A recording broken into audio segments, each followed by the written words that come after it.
Sushruta foundation అనే ఒక YouTube ఈ సమాజంలో ఎక్కడైతే అంతరించిపోతున్న యొక్క మానవ విలువలు అనేది దాదాపుగా కష్టాలు వచ్చినప్పుడు తెలుసుకోవచ్చు.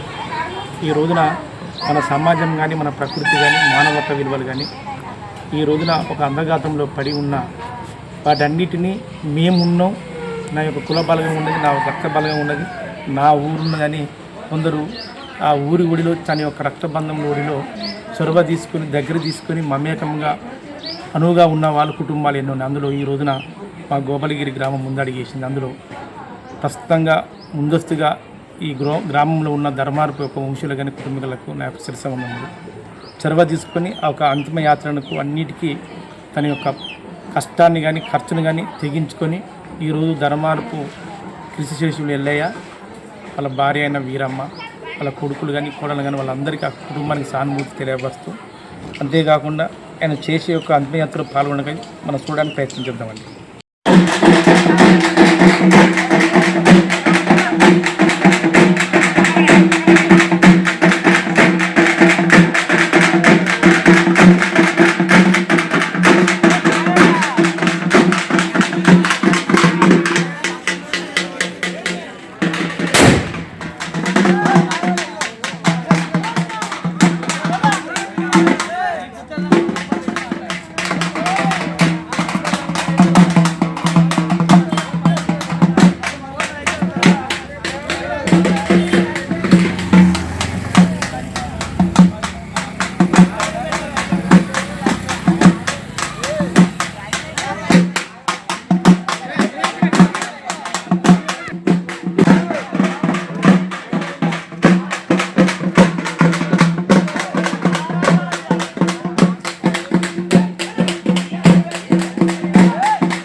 ధర్మారపు ఎల్లయ్య వీరమ్మ భర్త అంటే ఎక్కడ పుట్టినా ఎక్కడ పెరిగినా ఎక్కడ చేసినా కానీ నలుగురు కొడుకులు 2 బిడ్డలతోని తన యొక్క జీవితం ఇతర ప్రాంతాల్లో ముగించుకొని చివరికి ప్రాణం పోయే స్థితిలో ఉన్నప్పుడు తన పుట్టిన గ్రామమైన గోపాలగిరికి చేరుకొని అందరూ తన దగ్గర రక్త సంబంధికులు కానీ పాలువాళ్ళు కానీ బిడ్డలు కానీ కోడళ్ళు కానీ కొడుకులు కానీ అల్లుళ్ళు కానీ అందరూ పాల్గొని ఇలాంటి ఒక అంతిమయాత్రలో ఎక్కడ ఏది చేసినా కానీ తన ప్రాణం పోయే స్థితులన్నా బలగాన్ని కలిగి ఉండాలి. అందుకే బలం అంటారు అన్నమాట.